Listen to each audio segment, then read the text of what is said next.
नमस्कार। 100 घंटे परिपूर्ण हुए। निरंतर ओम नमः शिवाय शिव पंचाक्षर मंत्र का जप चल रहा था। लाखों लोगों ने इस जप के साथ स्वयं जप किया और अत्यंत लाभ का अनुभव किया। ये 100 घंटे जो ओम नमः शिवाय चला, इसने वातावरण में अपना प्रवाह किया। वातावरण में जो कॉस्मिक एनर्जी है उसको बढ़ाया। भारतवर्ष की सनातन परंपरा के अनुरूप इस तरह के जप निरंतर यहाँ पे होते रहे। त्रिदेवों में भगवान शिव का एक अलग स्थान है, उनका एक अलग स्वरूप है। प्रकृति के हर हिस्से से उनका जुड़ाव है।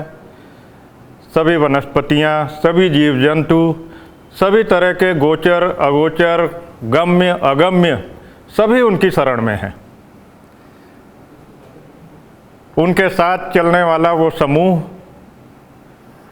उनके साथ झूमने वाले वो लोग, नटराज रूप में उनका वो नृत्य, गीत संगीत के रचयिता के रूप में उनका स्वरूप, वो सब अथाह है, अनंत है। इसीलिए शिव के विभिन्न रूपों को हम लोगों ने परम शिव रूप में भी पूजा। और आज समाज में स्वसिद्ध जागृत मंत्रों में से एक ओम नमः शिवाय का 100 घंटे का जप विद्या भारती के रज्जू भैया संवाद केंद्र द्वारा संचालित किया गया। 100 घंटे समाप्त हो गए। आप सभी लोगों का बहुत बहुत धन्यवाद, जिन्होंने इस 100 घंटे के अंतराल में अपनी मनोकामनाओं को, अपनी इच्छाओं को और अपने जप के माध्यम से सभी की पूर्ति की। आपकी मनोकामनाएं अवश्य पूर्ण होंगी। आपने जो भी इच्छाएं व्यक्त की होंगी, आने वाले समय में उन इच्छाओं की परिणति आपको सकारात्मक रूप से सामने मिलेगी। भारतीय संस्कृति में, भारतीय संस्कारों में हम शुरू से इस बात की विवेचना करते रहे हैं कि इस सृष्टि का संचालन निरंतर चल रहा है। योनि दर योनि ये जीवात्मा उन्नत होती रहती है और एक उन्नत अवस्था आने पे हम मुक्ति की कामना करते हैं। हमारी सनातन परंपरा उस मुक्ति को मोक्ष के रूप में देखती है और मोक्ष के रूप में पहुंचने पर हम समाहित होते हैं इन्हीं त्रिदेवों में। कोई शिवलोक में सायुज्य होता है, कोई विष्णुलोक में सायुज्य होता है और अन्य ऊर्ध्वलोक जो अनेक, जिनके बारे में आज के अध्यक्ष श्री संजय जी भाई साहब विस्तार से बताएंगे। जो 100 घंटे के जप में आपने आनंद की अनुभूति की है, उस आनंद का स्रोत और उस आनंद को निरंतरता देने के लिए कैसे हम इसकी बारे में चिंतन करते रहें, इस पे संजय जी भाई साहब और विस्तार से बताएंगे। संजय जी भाई साहब, आप हम लोगों का इस विषय पे मार्गदर्शन करने की कृपा करें। ओम नमः शिवाय। यह मंत्र इतना सरल है, लेकिन जितना सरल है उतना ही इसका प्रभाव भी है। शिव शब्द का अर्थ होता है कल्याण। तो जीव का कल्याण कैसे हो, इस दृष्टिकोण से यह मंत्र अत्यंत उपयोगी है। कई बार उस जीव को यही नहीं मालूम होता है कि मेरा कल्याण कैसा होगा, और इसलिए भगवान इस स्वरूप में, भगवान तो सब एक ही है, लेकिन भगवान का यह जो स्वरूप है, शिव स्वरूप है, कल्याणकारी स्वरूप है, यह इसलिए इनको भूतनाथ भी कहते हैं। भूत माने जीव तत्व। इनका एक नाम है पशुपतिनाथ। जब हमारी जीव पशु अवस्था में आ जाती है, हमारी जो आत्मा है वो सुप्तावस्था में पहुंच जाती है, उस अवस्था में भी कल्याण करने के लिए यह भूतनाथ ये भगवान शिव, जिनके अनेक नाम हैं, उनका एक यह सूक्ष्म नाम है, बहुत सरल सा नाम है। इसलिए इसका एक इस छोटे से मंत्र का हमारे जीवन में एक बहुत बड़ा प्रभाव पड़ता है। इसके साथ ओम शब्द व्याप्ति है। ओम माने जिस समय सृष्टि की उत्पत्ति हुई है, उस समय प्रथम शब्द की जो उत्पत्ति हुई है वह ओम ही है। हमारे इस ब्रह्मांड में जो एक नाद हो रहा है, अगर आप इस नाद को ठीक से सुनेंगे तो आपको ओम ही प्रतिध्वनित होगा। सृष्टि की उत्पत्ति के समय का जो ये नाद है, यही ओम है और यही ब्रह्म है। यह ब्रह्म का ये नाद है। इसलिए हम जब इस जाप को करते हैं, ओम की आवृत्ति करते हैं, तो हम उस ब्रह्मांड से अपने को जोड़ लेते हैं। अभी जो चर्चा हो रही थी ना, सायुज्य मुक्ति, तो मुक्तियां तो कई प्रकार की हैं। तो एक तो होती है कि उस लोक में हम जाते हैं, जिस लोक में जाते हैं, जो लोक है, जैसे वो लोक है, साकेत लोक है, तो लोक पर जाने, तो वो बताते साकेतवासी हो गए, गोलोकवासी हो गए, तो उसकी एक मुक्ति होती है उस लोक में जाने की। और एक होती है सामुक्ति मुक्ति, सायुज्य मुक्ति। तो इस तरह ये जो मुक्तियां हैं, ये एक प्रकार से ये प्रकार है कि कैसे आप उस ब्रह्म से जुड़ गए, ब्रह्म के साथ कैसे एकाकार हो गए, उसके स्वरूप को कैसे आपने धारण कर लिया। ये अलग अलग प्रकार है। इसीलिए हम ओम नमः शिवाय का जो जाप करते हैं, हम उस ब्रह्म से कैसे अपने को तादाद में स्थापित कर ले जा रहे हैं। और सौभाग्य से हम सब लोगों ने अभी लगभग 100 घंटे का यह जाप किया है। हमारे लिए एक सुंदर एक अवसर था कि हम धीमे धीमे उस शिव स्वरूप से हम अपने को एकात्म कर सके। और शिव का स्वरूप केवल कोई एक आकृति नहीं है, यह जो जड़ है, यह चेतन है, इसमें जितने भी भूत हैं उनके साथ एकात्म होना, उनके साथ अपने को अनुभूति करना, यह शिव स्वरूप है। और इस नाते ऐसे श्रेष्ठ शिव तत्व को हम सब लोगों ने अभी जाप किया है। शिव का इतिहास कब से है? हजारों वर्षों से, लाखों वर्षों से है। अभी जो आज के आधुनिक वैज्ञानिक हैं, उस पर भी अध्ययन कर रहे हैं। 9वीं शताब्दी में पल्लवों के यहाँ नटराज की मूर्ति प्राप्त हुई है। और उस नटराज की मूर्ति की विशेषता है कि जिस समय सृष्टि की उत्पत्ति हुई थी, उस समय जो आकाश मंडल पर जो नक्षत्र थे, उसकी जो एक आकृति बनती थी, वह आकृति का स्वरूप ही नटराज है। उसको सुपरनेटिव भी कहते हैं, अंग्रेजी में उसको सुपरनेटिव एक पॉइंट्स होता है, वह भी कहते हैं। इसलिए आज के वैज्ञानिक भी मानते हैं कि सृष्टि की स्थापना के समय इसी स्वरूप में जो है यह ब्रह्मांड की उत्पत्ति हुई थी। आज के वैज्ञानिक भी इस शिव स्वरूप के रूप में आगे आगे बढ़ रहे हैं। इसलिए यह शिव का चिंतन करना, शिव का स्वरूप का ध्यान करना, ये अत्यंत शुभ तत्व है। और हम सब का यह अनुष्ठान पूर्ण हुआ, इसलिए हम सब साधुवाद के पात्र हैं। धन्यवाद जी भाई साहब। तन्मे मनः शिव संकल्पमस्तु, अर्थात अगर हम मन में वो संकल्प कर लें जो शिव संकल्प हो, इसका मतलब संकल्प की पराकाष्ठा भी शिव है।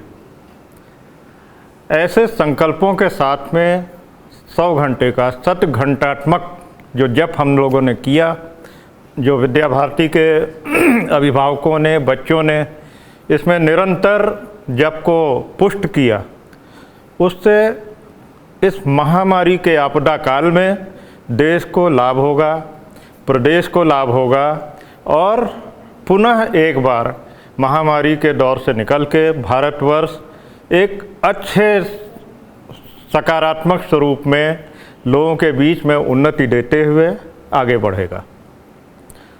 जब शिव संकल्प की बात आती है तो ऐसे लोगों को भी सुनना बहुत आवश्यक है जिन्होंने अपने जीवन में संकल्प के माध्यम से सफलता अर्जित की और एक सफल जीवन के तौर पे अपने पूरे समय को उपयोग में लाते हुए और जो जैसे कहते हैं कि रिटायर हो गए मतलब अब किसी काम के नहीं रहे, ऐसा भाव जाता है।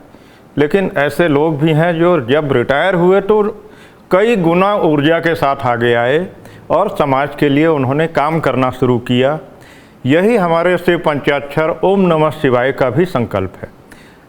तो मैं अशोक सिन्हा जी भाई साहब से अनुरोध करूंगा कि आपने जीवन को संकल्प के साथ जिया और सरकारी सेवा से सेवानिवृत्त होकर कई गुना ऊर्जा के साथ में पुनः समाज के लिए कार्य कर रहे हैं। तो ये ऊर्जा आपको कैसे मिलती है, ये हमारे अभिभावक, हमारे विद्यार्थी आपसे जानना चाहेंगे। इस पर मार्गदर्शन करें।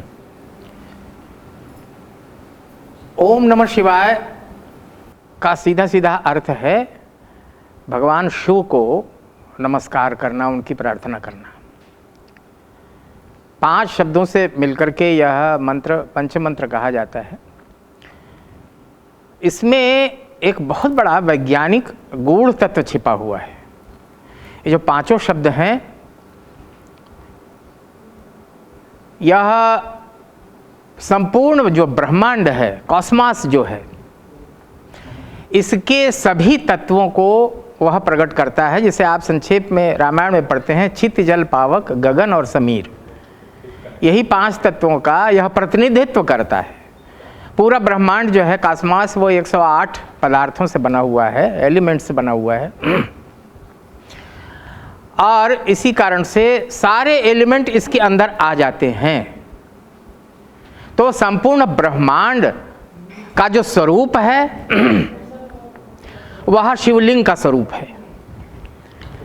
अभी संजय जी भाई साहब ने बताया कि ओम शब्द जो है यह ब्रह्मांड का में उच्चारित होता रहता है। जो एस्ट्रोनॉट हमारे जो गए हैं, दूसरे चंद्रमा पे गए और अन्य जगहों पे गए, उन्होंने जो कहा है आकर के कि जो इलेक्ट्रिकल ध्वनि होती है, साउंड आती है, जो उसमें ओम का उच्चारण होता रहता है। यानी कि संपूर्ण कॉस्मॉस में एक शब्द है जो बड़ा बहुत ही ताकतवर है, ओम है। नमः शिवाय, ओम नमः शिवाय, तो शिव में 2 शब्द हैं और शिवाय, नमः में 2 शब्द हैं और शिवाय में 3 शब्द हैं। यह 5 प्रतिनिधित्व कर रहे हैं वैज्ञानिक तत्वों का, चित जल पावक गगन और समीर का। और ओम नमः शिवाय वास्तव में वैज्ञानिक तरीके से कहा जाए तो यह एक साउंड थेरेपी है, यानी शब्द उपचार है, स्वर उपचार है।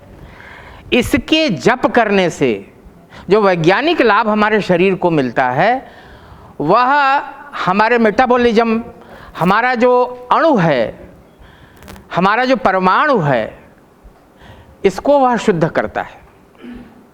कहा गया है कि जहाँ पर विज्ञान का अंत होता है, धर्म वहीं से प्रारंभ होता है। तो धर्म की जो महत्व है, जिसे हम धर्म बहुत हम समझते हैं केवल यह पूजा पाठ पद्धति है, नहीं, यह सीधे विज्ञान से जुड़ा हुआ है। और यह जो सूर्य कोटि समप्रभा कहा जाता है, हजारों सूर्य हैं इस अखंड मंडलाकारम में, जो हमारी सृष्टि में, इनका जो स्वरूप है वह विराट स्वरूप शिवलिंग में मिलता है। अब शिव की उपासना, शिव का मंत्र जाप और इसके करने से हमें भौतिक लाभ क्या मिलता है, क्योंकि आज का जो विद्यार्थी है वह विज्ञान के चश्मे से हर चीज को देखता है। उसे आसानी से बात नहीं समझ में आएगी कि जहां विज्ञान अंत होता है वहीं से धर्म प्रारंभ होता है। तो वह वैज्ञानिक चश्मे से जब देखता है तब समझ में आता है कि ऊर्जा शरीर को कहां से मिलती है। आपने अभी पूछा कि आपके अंदर इतनी ऊर्जा कैसे है। तो ओम नमः शिवाय यह केवल मंत्र नहीं, इसके पीछे ब्रह्मांड का संपूर्ण रहस्य छिपा हुआ है। और जो कहा जाता है कि ओम नमः शिवाय का जप करते करते, तप करते करते कुछ लोगों को भगवान शिव के दर्शन हो गए। उसको इस प्रकार से समझिए कि जब ब्रह्मांड का रहस्य समझ में आ जाता है, जब आप ब्रह्मांड के प्रत्येक तत्वों से अपने को तादात्म्य स्थापित कर लेते हैं, इस जप को करते करते, इस तप को करते करते, तब आप फिर मुस्कुराने लगते हैं। जिस प्रकार से भगवान बुद्ध को जब ज्ञान प्राप्त हुआ तो वो मुस्कुराए। इसी प्रकार से जितने भी ऋषि मुनि हैं, ये सब वैज्ञानिक थे। ये सब शोध करके जो चीज़ें बाहर लाए हैं हमारे जीवन को सुचारू रूप से चलाने के लिए, वही धर्म है। और यह वैज्ञानिक अवधारणाएं, वैज्ञानिक सिद्धांत हैं।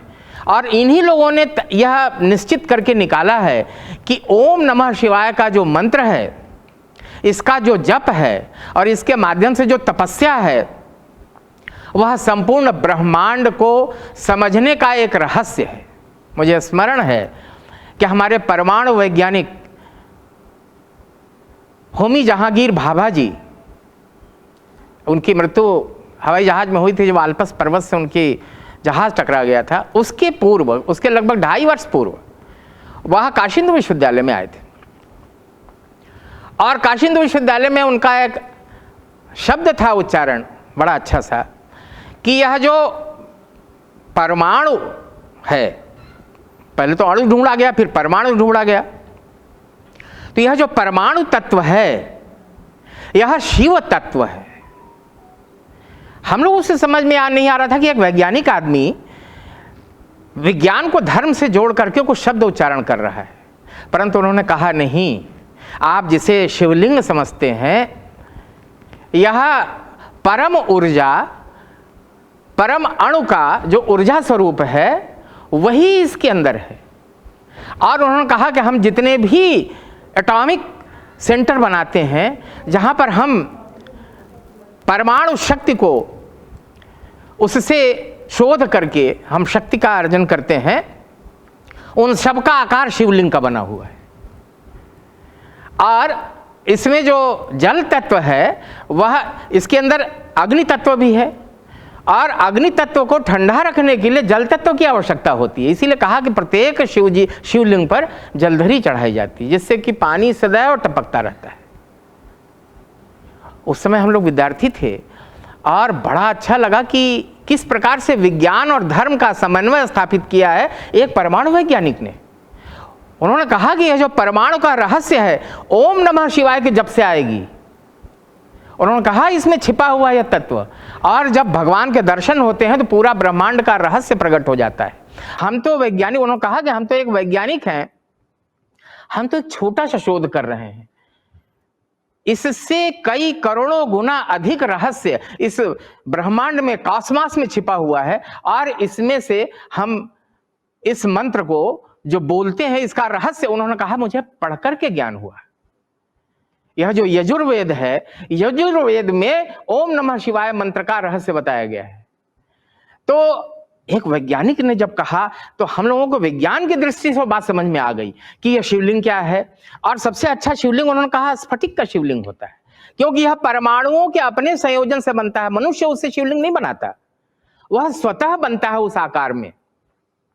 और वैसे तो शिवलिंग आप बालू का बना लीजिए, आप चावल का बना लीजिए, आप किसी भी पत्थर का, ग्रेनाइट का, परंतु यह जो स्फटिक शिवलिंग है का परम शुद्ध रूप है परमाणु का। और इसी परमाणु स्वरूप से हम अपने को तादात्म्य स्थापित करके जब हम ओम नमः शिवाय का जप करते हैं तो जीवन में ऊर्जा प्राप्त होती है। आपका जो प्रश्न था कि ऊर्जा कहाँ से मिलती है, तो मैं समझता हूं कि जो गीता में कहा गया है, नहीं ज्ञानेन सदिश्रम पवित्रम विद्यते, इस पूरे ब्रह्मांड में ज्ञान से बढ़कर और शक्तिशाली और पवित्र कोई वस्तु नहीं है। तो ज्ञान क्या है? इसी परम शिव तत्व को जान लेना, और शिव उपासना करके, शिव मंत्र बोल करके हम अगर विज्ञान के रहस्य को जान जाएं, परमाणु के रहस्य को जान जाएं, तो हम शरीर को भी साध सकते हैं, शरीर को भी ऊर्जावान बना सकते हैं। और आध्यात्म से जो शांति मिलती है, जैसा हमने कहा, यह साउंड थेरेपी है। यह जो 100 घंटे का, हमें तो अच्छा लगता कि आप इसे 108 घंटे तक ले जाते। 108 घंटा जो था, 108 बार जब क्यों करते हैं, 108 गुड़िया का माला क्यों होती है? हम किसी भी वैज्ञानिक तरीके से जब किसी बात को कहते हैं तो यह जो 108 पदार्थ हैं, एलिमेंट हैं ब्रह्मांड के, यह उसमें समाहित हैं। और जब हम गुणा भाग करते हैं नवग्रहों का और इनका, तो इनका भी जो जोड़ आता है वह 108 आता है। तो यह सब कुछ वैज्ञानिक, आज के विद्यार्थियों को विज्ञान की दृष्टि से धर्म को समझना होगा।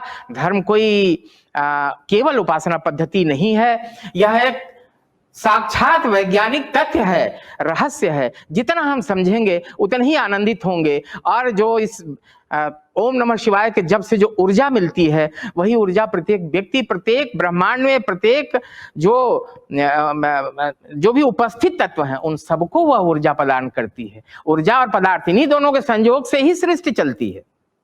इसीलिए कहा गया कि शिव ऊर्जा के स्रोत हैं तो पार्वती पदार्थ की स्रोत है। दोनों का जब सम्मिश्रण होता है, मिलना होता है, तब यह ब्रह्मांड यह रचित होता है। तो यह वैज्ञानिक तथ्य है। इसी को आज के वैज्ञानिक भी स्वीकार कर रहे हैं। इस पर शोध हो रहा है, विज्ञान अमेरिका में हो रहा है, इंग्लैंड में हो रहा है। आश्चर्य होता है कि वो हमारे ओम नमः शिवाय पर शोध कर रहे हैं और हम इसे केवल टीवी के सीरियल्स में देखते हैं और हम इसे एक कहानी और मिथ के रूप में कहने लगते हैं। नहीं, यह परम विज्ञान है, परम वैज्ञानिक तथ्य है। और इस प्रकार से ओम नमः शिवाय का जो तप है वह ऊर्जा प्रदान करता है, साउंड थेरेपी से हमारे शरीर को शुद्ध करता है और वह कॉस्मॉस से हमें जोड़ता है, यानी ब्रह्मांड से जोड़ता है।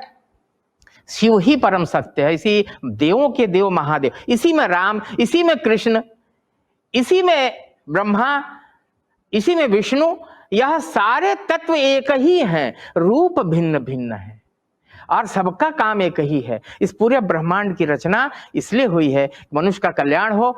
और मनुष्य, चूंकि केवल मनुष्य में ही कुंडलिनी शक्ति जगाने की शक्ति होती है, वो उसको ही मस्तिष्क में प्रकृति ने एक ज्ञान दिया हुआ है। इस कुंडलिनी शक्ति को जब आप ओम नमः शिवाय जप से आप जगा लेंगे तो आपके लिए कोई कार्य असंभव नहीं है। सभी पदार्थों का पर अधिपत्य हो जाएगा आपका और सब आप उस प्रकार से उस तत्व को देखेंगे।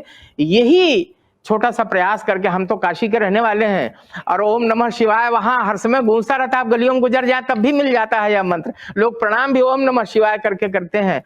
तो जो आपने पूछा कि हमारे अंदर कौन सी ताकत है, तो मैं तो समझता हूं कि सब ईश्वर की कृपा है और ईश्वर की कृपा यानी शिव की कृपा है और शिव की कृपा यानी ओम नमः शिवाय।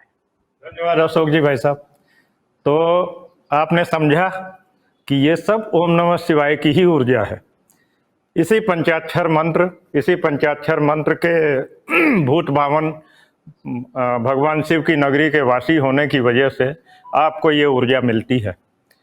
हाँ, एक प्रश्न जो आपने कहा 108 घंटे क्यों नहीं, तो हमारे अभिभावकों ने जब इसे प्रारंभ करना था तो जिस मुहूर्त में शुरू करना था, अगर 108 घंटे चलाते तो रात के 10 सवा 10 बजे समापन होता, तो फिर आप लोगों का सानिध्य न प्राप्त होता अभिभावकों को, इसलिए इसे 100 घंटे कर लिया। वैसे भी सनातन धर्म बहुत फ्लेक्सिबल है, अपनी सुविधा के हिसाब से, अपने शरीर के हिसाब से, अपनी सामाजिक मर्यादा के हिसाब से, अपने दायित्वों का निर्वाह करते हुए आपको धर्म के पथ पे चलते रहना है। एकमात्र सनातन धर्म दुनिया में ऐसा है जो हरदम ये कहता है कि पहले अपने दायित्वों का निर्वाह कीजिए। आप पिता हैं तो अपने पिता के दायित्व का निर्वाह कीजिए, पति हैं पति के दायित्व का निर्वाह कीजिए, माँ है माँ के दायित्व का निर्वाह कीजिए। दायित्वों के निर्वाह को छोड़ के और उपासना पे जाना हम लोगों ने कभी प्रशंसनीय नहीं माना। जैसा कि अशोक जी भाई साहब ने बताया, तो निश्चित रूप से शिव सनातन है। उपनिषदों ने कहा भी है, एको ब्रह्म द्वितीयो नास्ति, अर्थात एक ही ब्रह्म है। रूप कुछ भी हो, कृष्ण जी के रूप में हो, रामचंद्र जी के रूप में हो, शिव जी के रूप में हो, वो सारे एक ही हैं और एक ही रूप में विराजमान हैं और हम सबके लिए उपलब्ध हैं। तो निरंतर जप करिए, ओम नमः शिवाय का ये प्रक्रम छूटने न पाए। प्रत्येक श्वास प्रश्वास के साथ ओम नमः शिवाय का जप जारी रखिए, काम भी करते रहिए। श्वास प्रश्वास के क्रम में पंचाक्षर मंत्र चलता रहे और ऊर्जा मिलती रहे। जय प्रताप जी भाई साहब, आप इस क्रम में हम लोगों को 2-3 बातों पे मार्गदर्शन करने की कृपा करें। गृहस्थ जीवन में बहुत सारी जिम्मेदारियां बढ़ जाती हैं और कई बार ऐसी जिम्मेदारियां बढ़ जाती हैं कि 12-12, 14-14 घंटे काम करने के बाद व्यक्ति अपने सोने के समय और आवागमन के समय को घटा दे तो किंचित मात्र भी समय नहीं बचता। लेकिन पंचाक्षर मंत्र कहता है कि हमें ना बैठने की आवश्यकता है, ना आसन की आवश्यकता है, ना किसी तरह के क्रम की आवश्यकता है। और स्वसिद्ध जो 3 मंत्र माने गए इस दुनिया में, ओम नमः शिवाय, ओम नमो भगवते वासुदेवाय, ओम नमो नारायणाय, इन तीनों मंत्रों में किसी तरह का प्रतिबंध नहीं रखा गया। तो अभिभावक, बच्चे सभी ये मार्गदर्शन भी चाहते हैं कि इस सब के बाद भी क्या किसी तरह की बाध्यता भी रखी जाए मंत्रों के जप में, पूजन पाठ में, या वास्तव में इसे श्वास प्रश्वास के क्रम में चलाते हुए 24 घंटे चला सकते हैं। इस पे मार्गदर्शन करने की कृपा करें। ओम नमः शिवाय जो मंत्र है एक कल्याणकारी मंत्र है। इस पृथ्वी पर जितने जीव जंतु, मनुष्य, जानवर सब रहते हैं, सबके लिए कल्याणकारी है। मंत्र का जाप व्यक्ति करता है, लेकिन उस मंत्र के जाप से स्वयं का कल्याण तो होता है, इसके साथ साथ इस संसार में जितने प्रकार के जिसको जीवन मिला है सबका कल्याण होता है। कहा जाता है कि इस सृष्टि को बचाना है, सृष्टि में सबको सुखी रखना है, तो 5 जो चीजें हैं 5 उनको सुरक्षित रखना होगा। जल, जंगल, जमीन, जानवर। अगर ये जन रहेंगे, जंगल रहेगा, जमीन रहेगी, जानवर रहेंगे, जंतु रहेंगे, ये सब 5 चीजें रहेगी तो ये सृष्टि ठीक प्रकार से चलेगी। और ठीक प्रकार से चले इसके लिए ऐसी कोई शक्ति चाहिए जो सबका कल्याण करे। सब ये ठीक प्रकार से सामंजस्य बना रहे, सबका कल्याण होता रहेगा तो ठीक प्रकार से चलेगा। यानी शिव शक्ति, ओम नमः शिवाय, यानी शिव जी का स्मरण। शिव जी कितने कल्याणकारी हैं, एक ही उदाहरण से ध्यान में आ जाता है। त्रेता युग के लगभग समय ही जब राजा सगर के 60,000 पुत्र वो भस्म हो गए, उनका अस्तित्व समाप्त हो गया। उनके पिता ने प्रयास किया कि हमारे पुत्र जो भस्म हो गए हैं वो कैसे तर जाएं, उनका जीवन कैसे ठीक प्रकार से पुनर्जन्म हो। वो कुछ नहीं कर पाए, उनके पुत्र भी नहीं कर पाए। बाद में उनके उसी पीढ़ी में राजा भगीरथ ने तपस्या की। ब्रह्मा जी प्रकट हुए कि आप माँ गंगा जी ही आएंगी तो वही आपके पुत्रों को का तर्पण करेंगी, उनको मोक्ष की प्राप्ति होगी।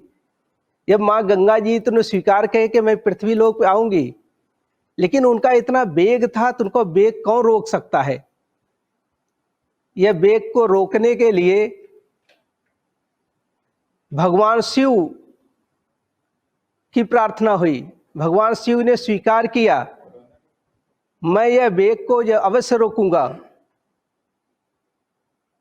यानी भगवान शंकर ने माँ गंगा जी ऊपर से जब आए, भगवान शंकर की जटाओं से आकर के नीचे आए, उनका वेग कम हुआ। यानी कितना उनका वेग था, अगर वो रोके नहीं होते तो गंगा जी नीचे आती नहीं तो वर्तमान समय में जो गंगा, वहां गंगोत्री से लेकर के गंगा सागर तक हजारों किलोमीटर जो यह जल आता है, इसके कारण कितने लोगों का कल्याण है। करोड़ों अरबों व्यक्ति होंगे, जीव जंतु होंगे, पशु पक्षी होंगे, वनस्पतियां होगी, माने जो जल जंगल जमीन जानवर की संकल्पना की गई सृष्टि को बचाने के लिए, अगर यह सकुशल रहेंगे तो सृष्टि ठीक चलेगी। ये माँ गंगा जी के कारण ही है। माँ गंगा जी का अस्तित्व नहीं रहेगा तो यह सब समाप्त हो जाएगा। नहीं, और माँ गंगा जी आई कैसे? भगवान शिव के कारण। भगवान शिव ने इस सृष्टि की कल्याण के रक्षा के लिए, इस सृष्टि ठीक प्रकार से चले बची रहे, इसीलिए उन्होंने इतनी कठिन, उन्होंने गंगा जी की धारा को ले आने में उन्होंने सहयोग किया। यानी भगवान शिव कल्याणकारी हैं, भगवान शिव मोक्ष को दिलाने वाले हैं।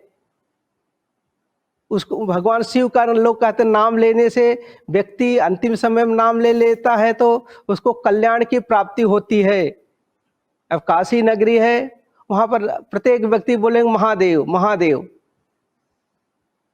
कोई कहीं शमशान घाट पर, वहां उसको डर लगती है, कोई भोजन नहीं करता, कुछ नहीं करता। लेकिन काशी में मणिकर्णिका घाट एक ऐसा घाट है जहां पर 24 घंटा और सब जलते रहते हैं, लोग सामान्य गति से आते जाते रहते हैं।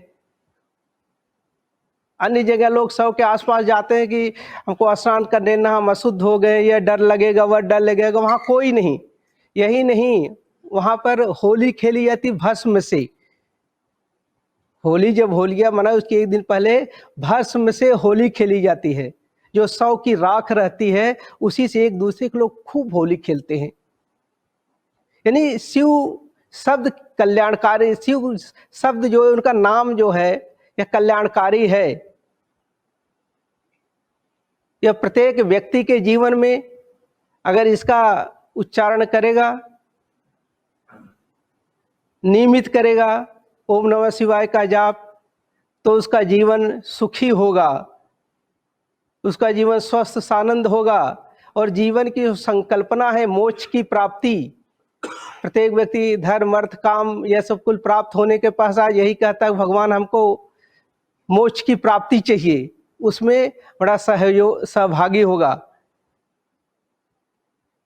मेरा प्रत्येक व्यक्ति को अपने जीवन में अगर इसका उच्चारण करेगा तो उसका निश्चित रूप से कल्याण होगा। ओम नमो भगवते वासुदेवाय जितने मंत्र हैं, ये जिन्होंने ये तीनों मंत्र जो हैं सब एक दूसरे के पूरक ही हैं, सब ईश्वर प्राप्ति के साधन हैं। हमारा जीवन कल्याणकारी हो, हमको ईश्वर की प्राप्ति हो,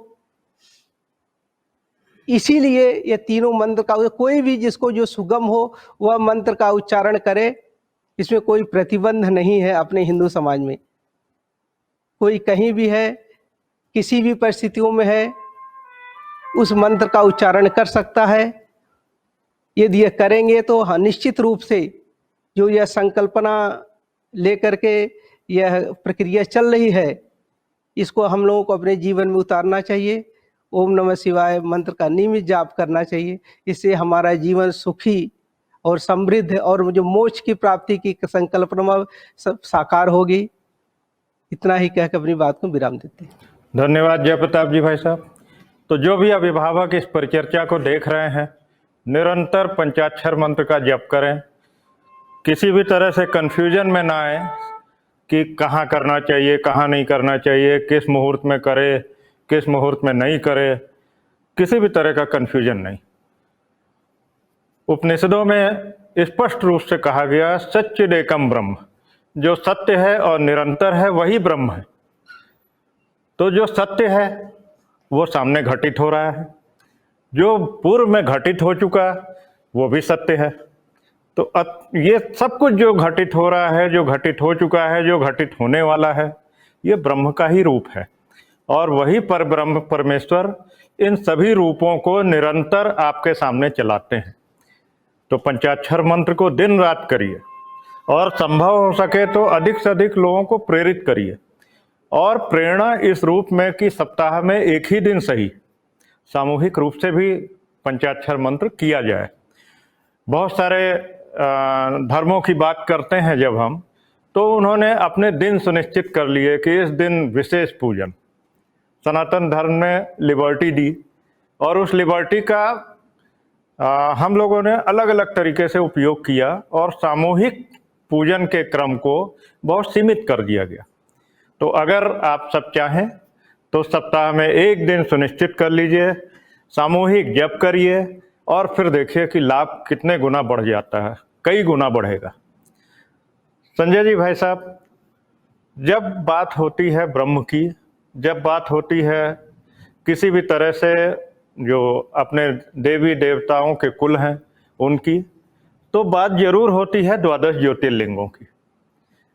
द्वादश ज्योतिर्लिंग के बारे में अभिभावक और ज़्यादा विस्तार से जानना चाहते हैं कि इन ज्योतिर्लिंगों का प्रादुर्भाव कैसे हुआ, उनके साथ में क्या महत्ता जुड़ गई, क्यों उन पे जीवन में एक बार जरूर जाना चाहिए। उन द्वादश ज्योतिर्लिंगों में अगर जीवन में एक बार आप जाएंगे तो उसका अनंत लाभ होता है।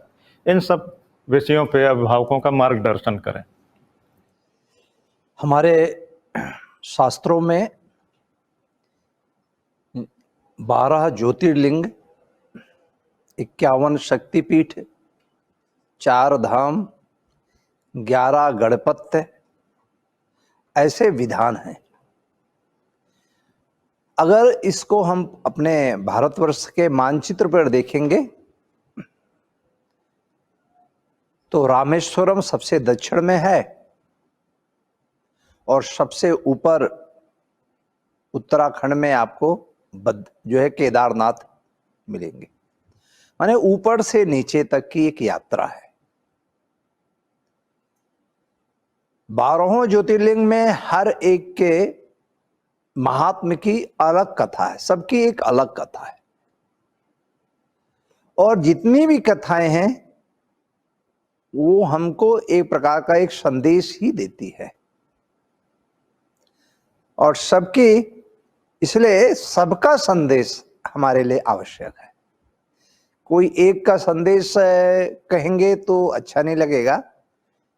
जैसे हम रामेश्वरम जाते हैं, दक्षिण भारत में है, समुद्र तट पर है। राम सेतु का निर्माण करने के पूर्व उसका निर्माण हुआ था, भगवान राम ने किया था। और उसमें एक विशेषता यह है कि जब रामेश्वरम में वो मूर्ति स्थापित हो रही थी तो उसकी एक कहानी है कि एक मूर्ति हनुमान जी उसको लेकर के आए थे। तो कहा गया कि पहले हनुमान जी की मूर्ति है उसको स्थापित करिए, फिर ये मूर्ति स्थापित हो। तो माने जो एक कार्यकर्ता है, कार्यकर्ता का भी महत्व है, भक्त का भी महत्व है। केवल भगवान का ही महत्व नहीं है, भक्त की भी महत्ता है। इसलिए रामेश्वरम जब हम कहते हैं तो उसमें जो हनुमान जी द्वारा स्थापित जो मूर्ति है उसकी पूजा करने के बाद ही आप रामेश्वरम की पूजा कर सकते हैं, उसका फल प्राप्त होगा। आप काशी विश्वनाथ में जाएंगे तो वहां भी है कि वहां जो भैरव है उस भैरव की उपासना की पूजा करने के बाद भी आप काशी विश्वनाथ के दर्शन कर सकते हैं। इस प्रकार से भक्त ज्यादा महत्वपूर्ण है भगवान के। इस प्रकार से आप जिस भी आप जाएंगे, जहां भी आप जाएंगे, आपको हर एक ज्योतिर्लिंग की एक अपनी एक विशेषता है। अभी अशोक जी ने ध्यान भी दिलाया था कि ये जो ज्योतिर्लिंग हैं ये एक ऊर्जा के बहुत बड़े क्षेत्र है। और जहां पर विशेष रूप से आप देखेंगे तो मध्य प्रदेश, महाराष्ट्र का ये जो क्षेत्र है, जहां पर एक साथ कई ज्योतिर्लिंग है। और यह क्षेत्र है एक समय जो है विकिरण का बहुत बड़ा केंद्र रहा है और जल का भी एक बहुत बड़ा संकट वहां खड़ा होता था। और इस दृष्टिकोण से वहां पर उस उपासना की जो ऊर्जा की उपासना है उस पर ज्यादा जोर दिया गया है। तो एक उसका एक वैज्ञानिक कारण भी है, वो भी एक अध्ययन का विषय है कि उन्हीं क्षेत्रों पर ज्यादा लगाया गया है जहां पर जो है विकिरण का दोष ज्यादा रहा है। तो इस दृष्टिकोण से और जल की वर्षा जहां ठीक से हो उसके दृष्टिकोण से भी इनका इसलिए वो एक वैज्ञानिक अध्ययन का विषय भी है।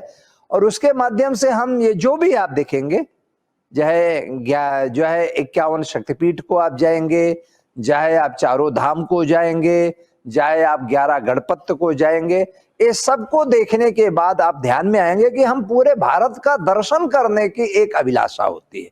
उसके माध्यम से हम पूरे भारत को हम देख लेते हैं। यहाँ राष्ट्र की एकात्मता का भी एक चिंतन उत्पन्न हो जाता है।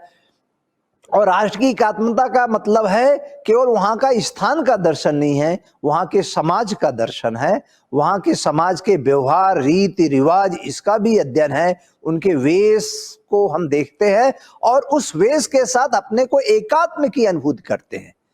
कोई ऐसा स्थान है जहां बहुत ठंडा है, केदारनाथ है जहां बहुत ठंड है, तो वहां के दृष्टिकोण से कपड़े उस ढंग से पहने जाते हैं, उसका एक विधान है। लेकिन आप जब दक्षिण भारत में चले जाएंगे, वहां गर्मी का स्थान है, तो वहां ऊपर का कपड़ा जो है आपको नहीं पहनना है, वहां का एक कर्मकांड। तो ये जो कर्मकांड बीच में बनाए गए हैं वो वास्तव में हमारी सुविधा के लिए है। कई बार हम भावावेश में हमको मालूम नहीं है और हम बद्रीनाथ में चले जाएंगे और कहेंगे नहीं हम ऊपर का कपड़ा नहीं पहनेंगे तो ठंड लग जाएगी, आप बीमार हो जाएंगे। तो इसके दृष्टिकोण से वो विधान बनाए जाते हैं। विधान जो भी बनाए गए, जो भी कर्म कांड बनाए, जिसको हम कर्म कांड कहते हैं, वो बनाए गए हैं हमारी साधना को अधिक समय तक हम साधना कर सके, उसके दृष्टिकोण से हमारा शरीर का, हमारा मन का, हमारा संबल बना रहे, मन में साधना हम अधिक से अधिक और ठीक ढंग से कर सके। अब जैसे माले के जाप है, तो हम माला का जाप क्यों करते हैं? माला का जाप करने से हमारी एकाग्रता आसानी से मिल जाती है। हमको वो ध्यान नहीं करना पड़ता 108 संख्या हुई कि नहीं हुई, इसका भ्रम नहीं रहता, उसमें एकाग्रता बढ़ती है हमको वो। इसलिए ये जो कर्मकांड है हमारी साधना में सहायक होते हैं। कर्मकांड आडंबर नहीं है, कर्मकांड हमारी साधना के सहायक के लिए है। इसी तरह हम जब दर्शन करने जाते हैं तो वहां ये कपड़ा पहनना है। आप एक और भी देखेंगे, आप जहां पर जाएंगे हर जगह पर कहीं लाल फूल चढ़ाया जाता है, कहीं कांटे वाला फूल चढ़ाया जाता है, कहीं वो फूल चढ़ाया जाता है। उस सबके पीछे एक महत्व है। वहां वही चीज उपलब्धता है, जिस चीज की उपलब्धता है वही वहां विधान बनाया जाता है। अब भगवान शिव की एक विशेषता और है कि यहाँ के जो फूल हैं, यहाँ के जो फल है वो विचित्र हैं दूसरे, लेकिन जब उन फूलों का विश्लेषण करेंगे, अब जैसे भांग औषधि है, जहर नहीं है, नशा नहीं है, वो औषधि है और उसका उपचार है। जब विकिरण, जहां आपके शरीर में ज्यादा विकिरण हो जाएगा, अभी विकिरण तो कि आज चर्चा होने लगी है, पहले विकिरण की चर्चा नहीं होती थी, तो उसका उपचार क्या है? उसका उपचार भी भांग में ही है। तो उनके साथ जब हम उसमें उन तत्वों को हम डालते हैं, उससे उसका उद्धरण होता है, उससे उसको हम शुद्धि प्राप्त हो जाते हैं। इसलिए जो कर्मकांड में तत्व है, उनके साथ जो अन्य चीजें प्राप्त की जाती है, उसका एक कुछ कारण है। ऐसे नहीं है कि हम वो एक आडंबर मान लेते हैं। इसी प्रकार से उत्तर से भारत को जो दर्शन करने का है, उसमें पूरे भारत को एकात्म करने का, समाज को जोड़ने का एक उपक्रम है। धन्यवाद। धन्यवाद संजय जी भाई साहब। तो जो भी विषय है, द्वादश ज्योतिर्लिंग परिक्रमा करिए, जाइए जरूर जीवन में एक बार, कम से कम।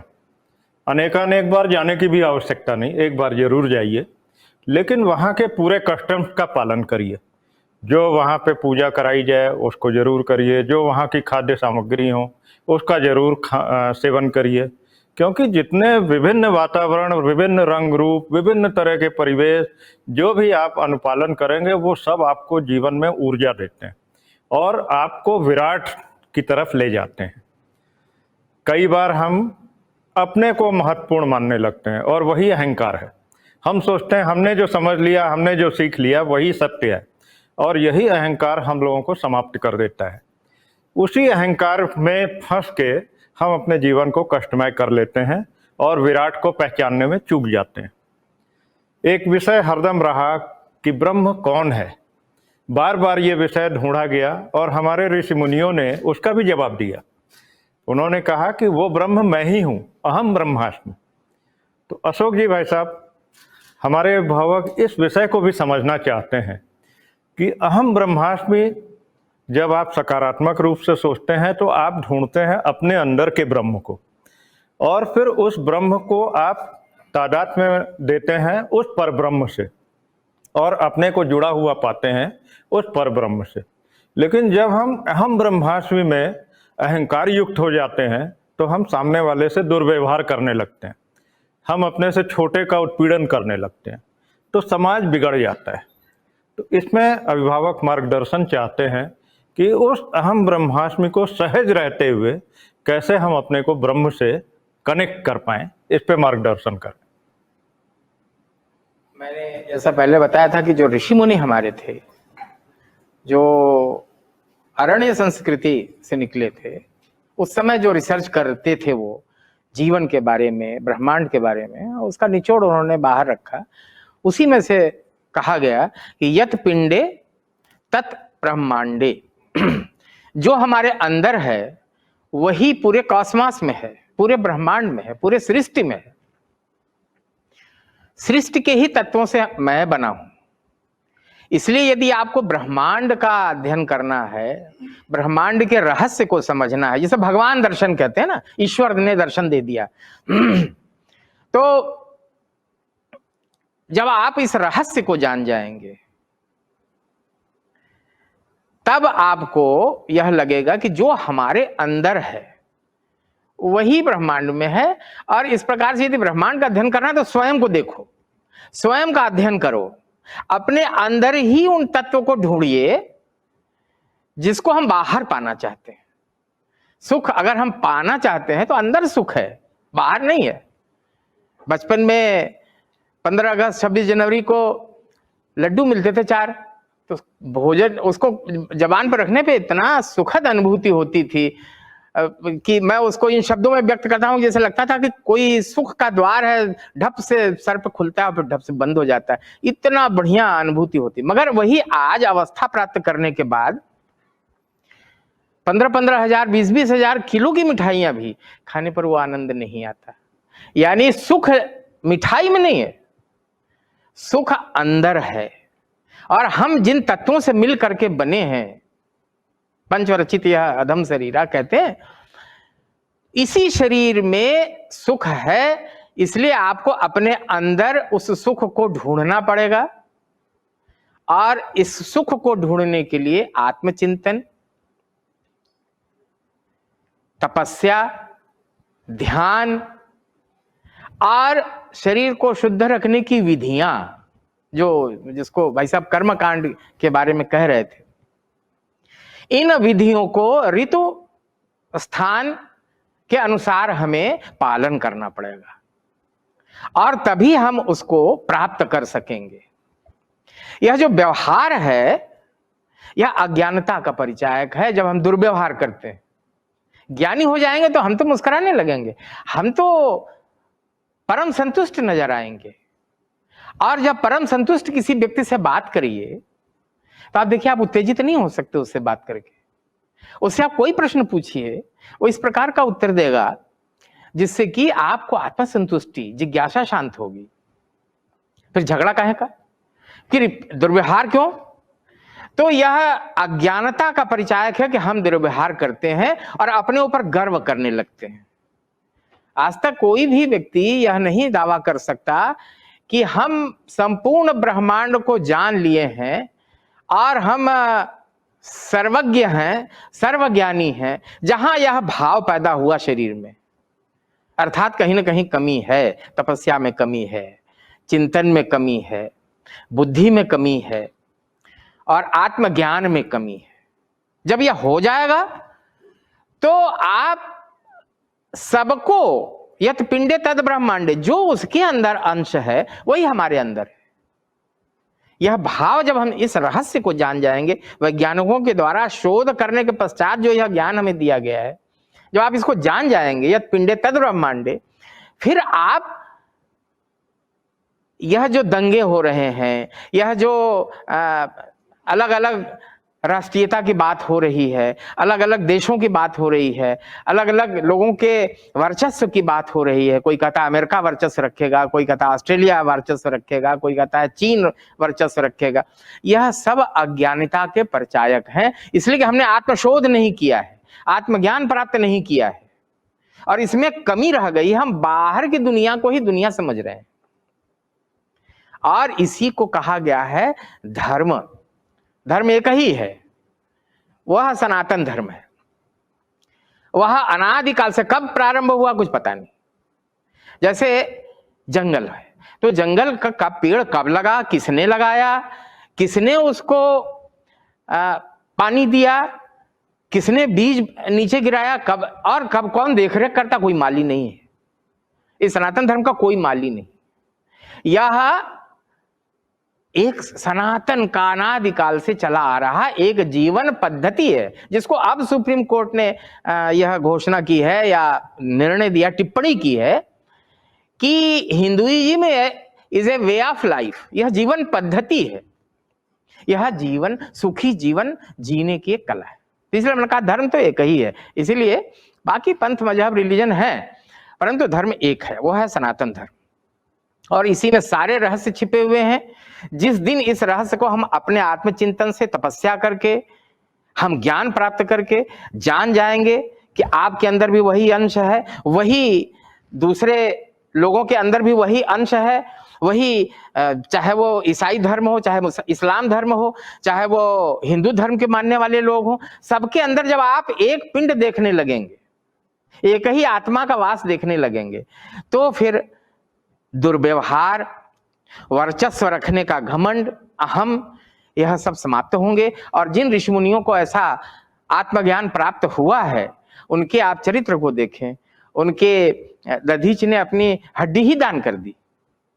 वो जानते थे कि इस अंदर के शरीर के अंदर जो तत्व है वही बाहर है और इससे बाहर आयुध बन सकता है।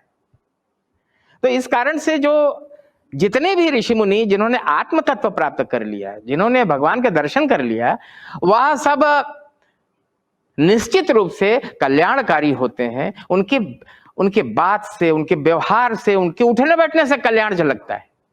यह अज्ञानता है। हम एक दूसरे के प्रति घृणा रखते हैं, बैर भाव रखते हैं और हम विभिन्न प्रकार के ऐसे दुर्व्यवहार करते हैं, अपने अंदर अपने को सर्वज्ञानी सर्वश्रेष्ठ मानने लगते हैं। यह अज्ञानता और कुछ नहीं। धन्यवाद अशोक जी भाई साहब। तो जो भी अभिभावक इस परिचर्चा को देख रहे हैं, अहंकार से ऊपर उठना पड़ेगा।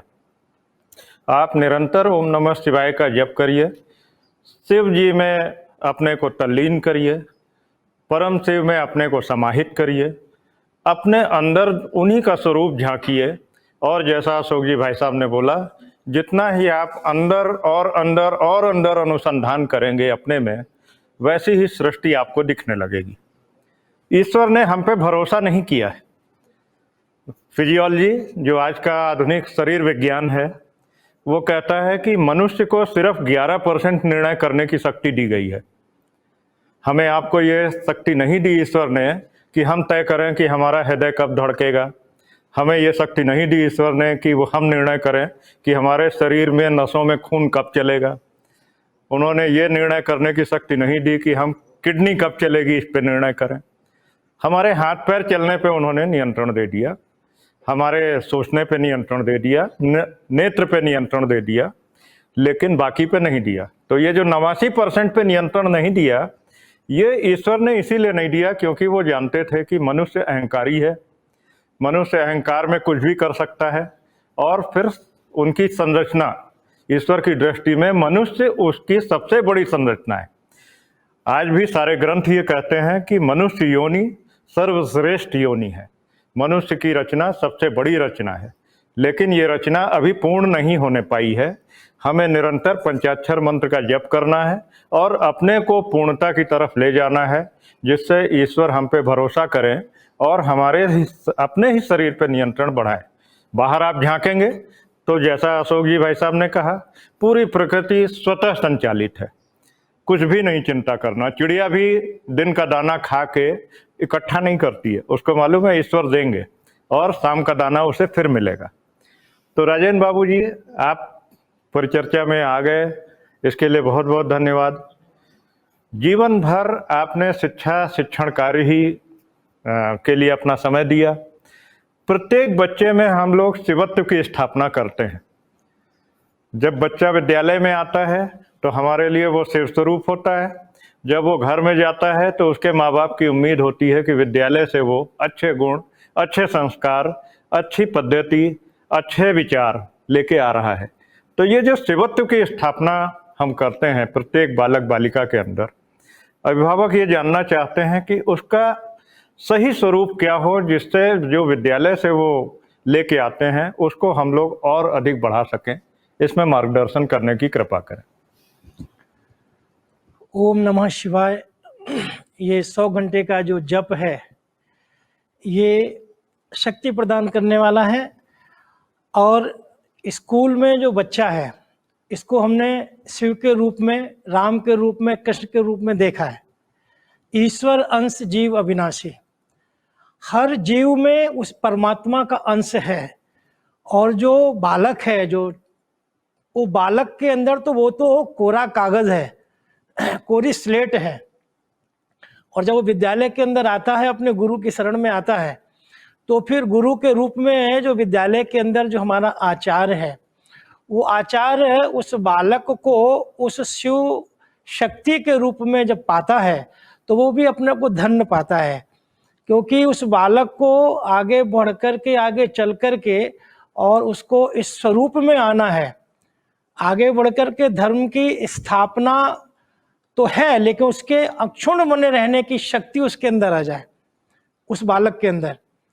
क्योंकि माँ सरस्वती का मंदिर है और गुरु के रूप में आचार्य है, और वो साधना करने वाला जो साधक है वो बालक है, वो शिशु है। और उसके विकास के लिए, उसके सर्वांगीण विकास के लिए अभिभावक उसको विद्यालय भेजता है।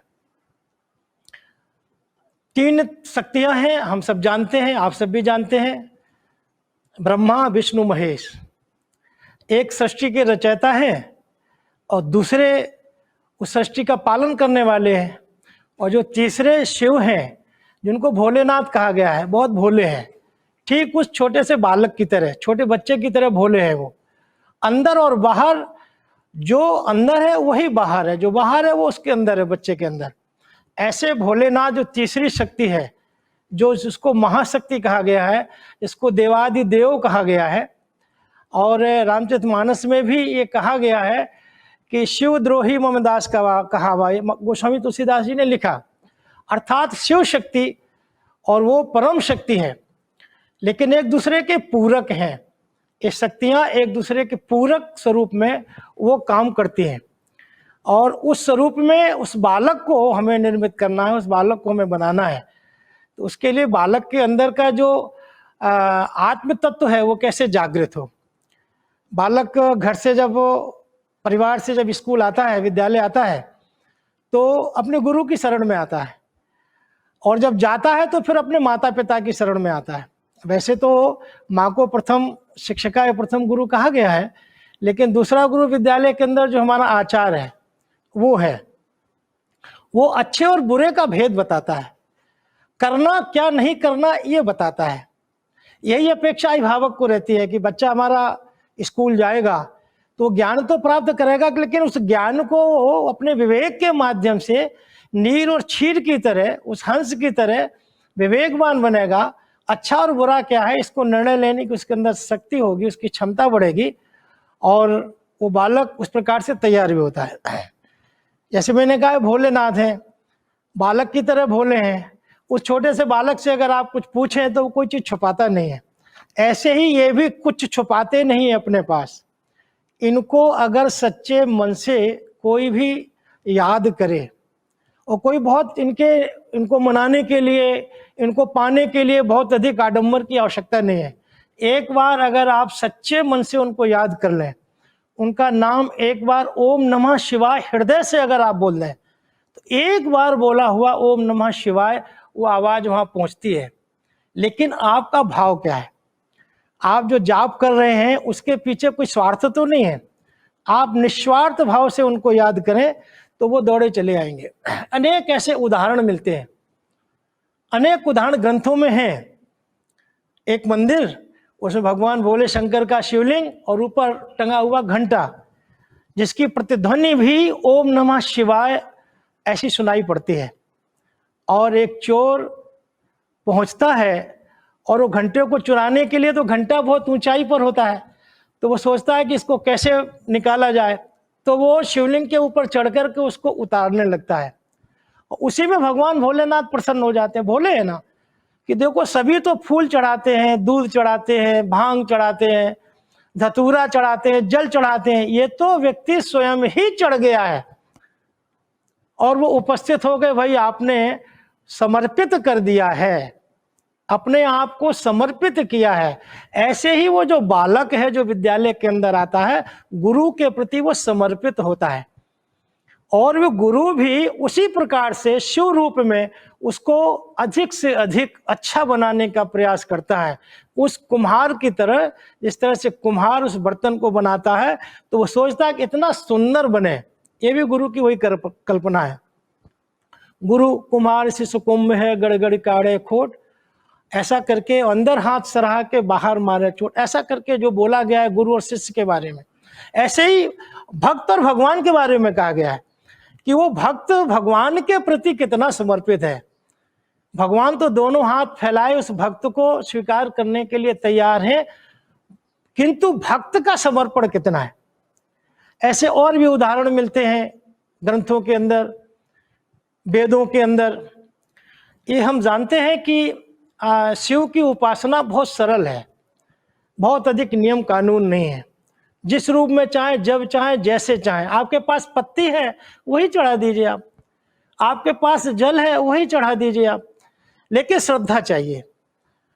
और जो श्रद्धा होती है तो उसी जल में गंगा जल को प्रकट होता है। मैं आपको सौरभ जी एक बात बताना चाहता हूँ, बात बहुत पुरानी है। मैं प्रत्येक सोमवार को, जब मैं यहाँ लखनऊ आ गया 1985 में, तो सावन के प्रत्येक सोमवार को मैं लोधेश्वर महादेव दर्शन करने जाता था, क्योंकि मैं शिव का उपासक हूँ।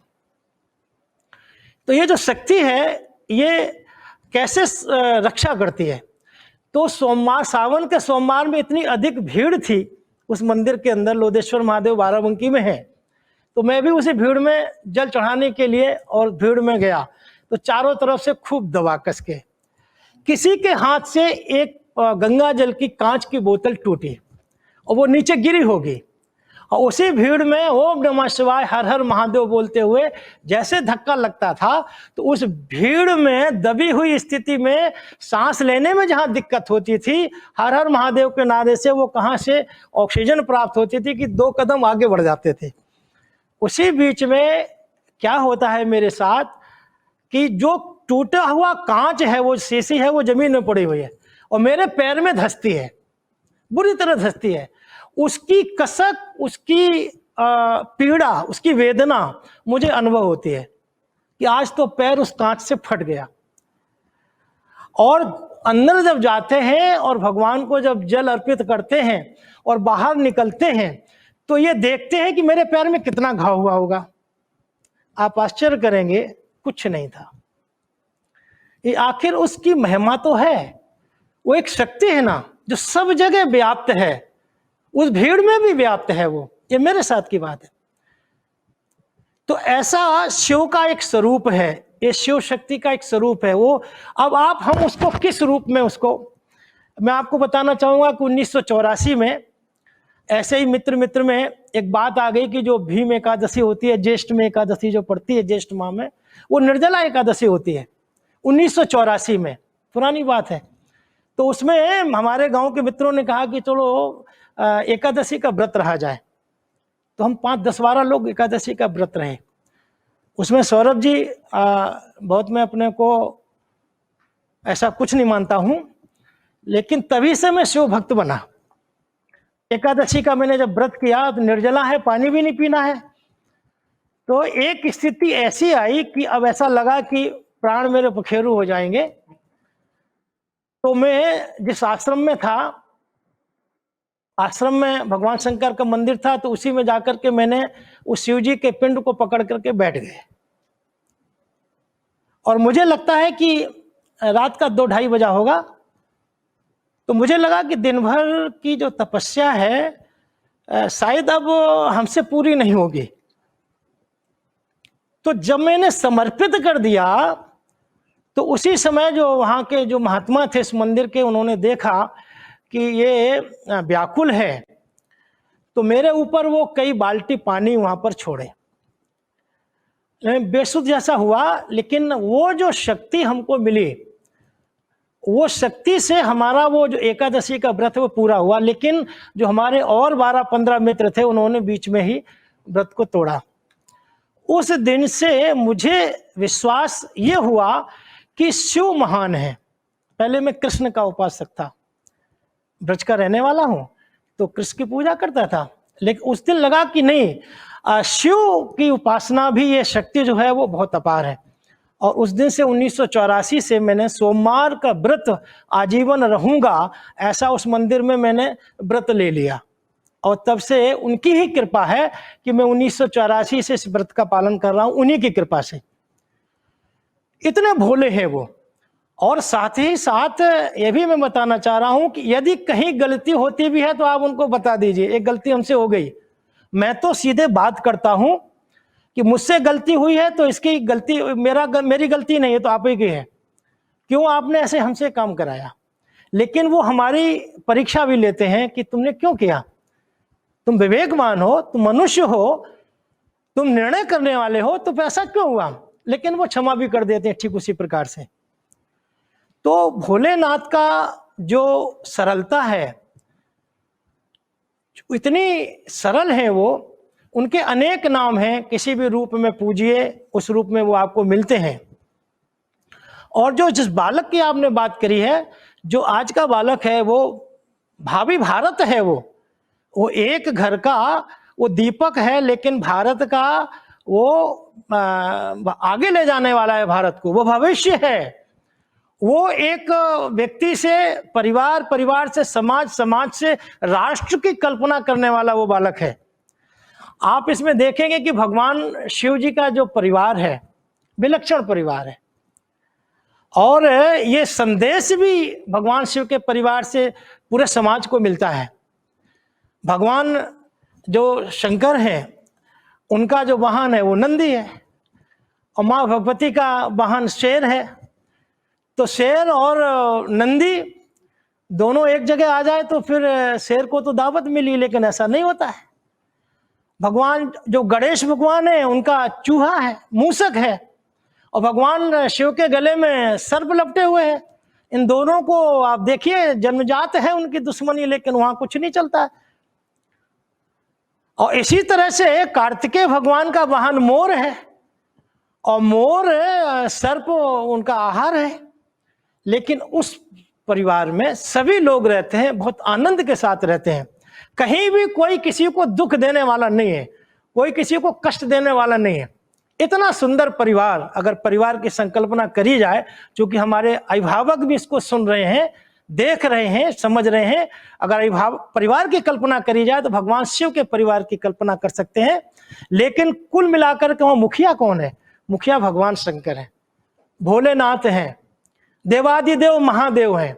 परिवार को कैसे चलाना है, परिवार को कैसे रखना है, परिवार में नियम और कानून कैसे स्थापित होने चाहिए, इसके लिए वो महादेव है।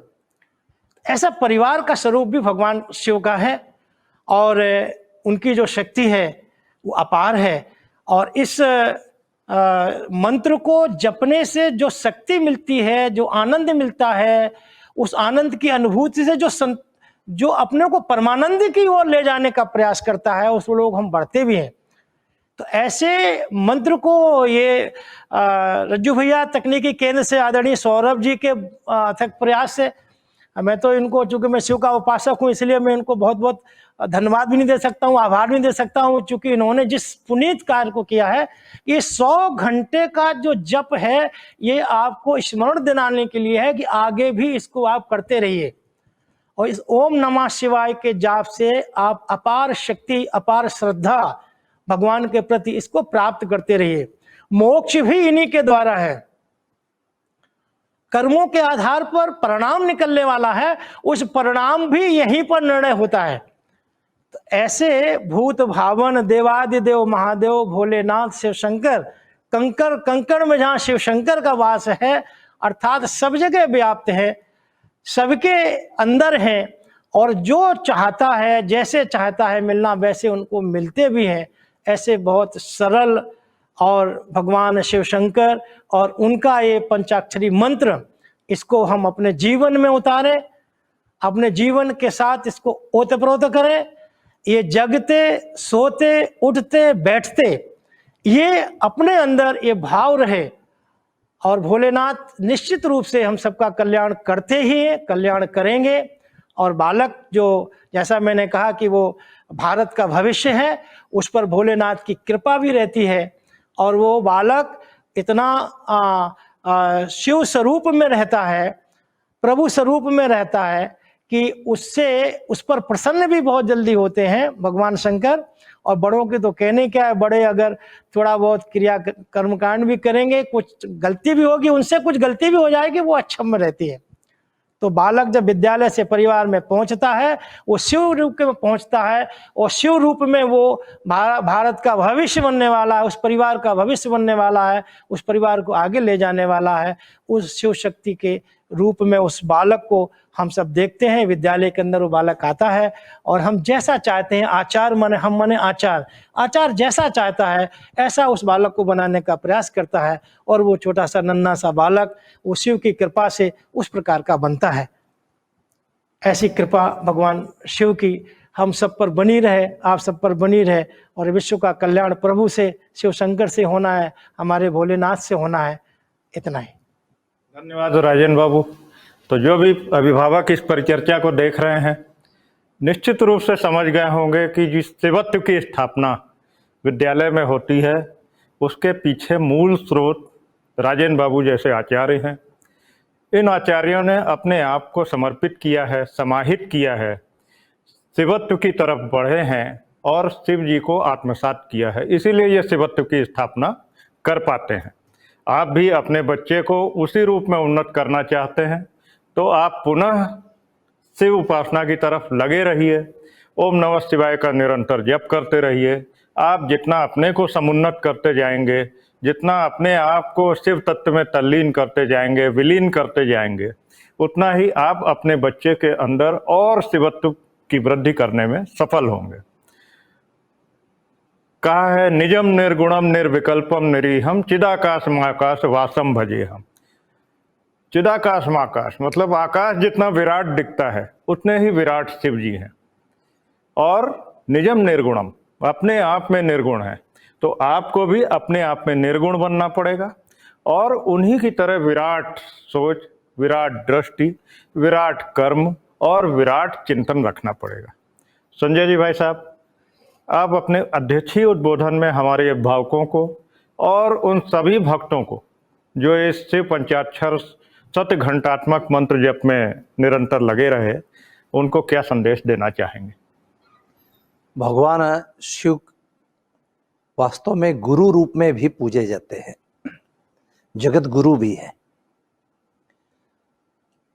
हम अगर उनके जीवन के कुछ हिस्सों को अगर हम देखेंगे तो उन्होंने 3 लोगों का सिर काटा है। एक ब्रह्मा जी का सिर काटा है, एक गणेश जी का सिर काटा है और एक दक्ष का सिर काटा है। सामान्यतः हमारे पुराणों में जो कहानियां हैं, वो कहानियां किसी घटना को याद करने का एक स्वरूप है, मूल तत्व को बतलाने की का एक स्वरूप है। हम वास्तव में कहानियां तो याद रह गई, लेकिन उस मूल स्वरूप को भूल गए। अब जैसे ब्रह्मा जी है, ब्रह्मा जी का सिर काटा है तो उसकी एक कहानी है, लेकिन उस कहानी के पीछे भूमिका यह है कि सभा और जिसको हम कह सकते हैं कि एक जनरल बॉडी, और उस सभा से समिति की उत्पत्ति होती है। तो समिति के अधिकारों का हरण नहीं होना चाहिए। तो जो जनक है उसको अपने वो जो उसने अपने निर्णय करने की टोली बनाई है, उस निर्णय करने की टोली को अधिकार देना चाहिए, उसके निर्णय को स्थापित करना चाहिए। ये गुरु तत्व की एक विशेषता है। उस रूप में वो ब्रह्मा जी का उन्हें जो है उस समिति के अधिकारों का हरण करना चाहा है। जो निर्णय लेने वाली टोली है उसके अधिकारों का जब हरण करते हैं, ज्ञान का जब हरण करते हैं, तो जनक का सिर काटना ही पड़ता है। तो ब्रह्मा जी के 5 सिर थे, शेष 4 सिर छोड़ दिए गए, 1 सिर हटा दिया गया अहंकार का। जनक मैं इसका जन्मदाता हूं और इसलिए इस पर मेरा पूरा अधिकार है। यह जो एक अहंकार है, इसका भगवान शिव ने हरण किया। दूसरा हम सब जानते हैं दक्ष का अहंकार का जो स्वरूप था उसको समाप्त करके बकरे का सिर लगाया। बकरा का सिर माने क्या होता है? बकरा मैं कहता है, माने उसका जो, वो भी कहते थे कि इस सबसे ज्यादा चतुर मैं, दक्ष माने होता है सावधान, सबसे ज्यादा मैं जानकार हूं, सावधान हूं, सब कुछ निर्णय मैं ही करता हूं, सारी सृष्टि मेरे हिसाब से ही चलती है। इसका जो अहंकार था उसको भगवान शिव ने काट दिया और उसके अहंकार को समाप्त किया। और वह अहंकार जब सब जगह ब्रह्मत्व की अनुभूति देखने लगे तब उसकी जगह दूसरे सिर को दिया। बाद में और भी उदाहरण आता है कि बाद में वो जो बकरे का सिर था वह भी ठीक हो गया था।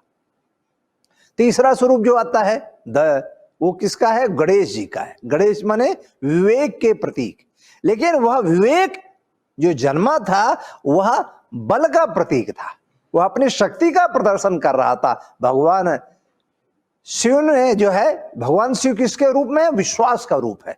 और पार्वती कौन है? श्रद्धा रूप है। जब श्रद्धा और विश्वास के बीच में बल प्रवेश करने लगता है तब उसका सर काटना पड़ता है, और उसके बीच में विवेक, गणेश माने हाथी का सिर लगाया गया, माने विवेक का सिर लगाया गया। तो श्रद्धा और विश्वास के साथ जब तक विवेक नहीं उत्पन्न हो जाएगा तब तक वो जो श्रद्धा है वो अंधश्रद्धा हो जाएगी। अंधश्रद्धा विनाशकारी है, अंधश्रद्धा के लिए विवेक आवश्यक है। इसलिए भगवान शिव का यह जो स्वरूप है, सिर काटने का एक प्रतीक है, वह है गुरु रूप। भगवान का यह जो गुरु रूप है वह हमारे लिए आदरणीय है।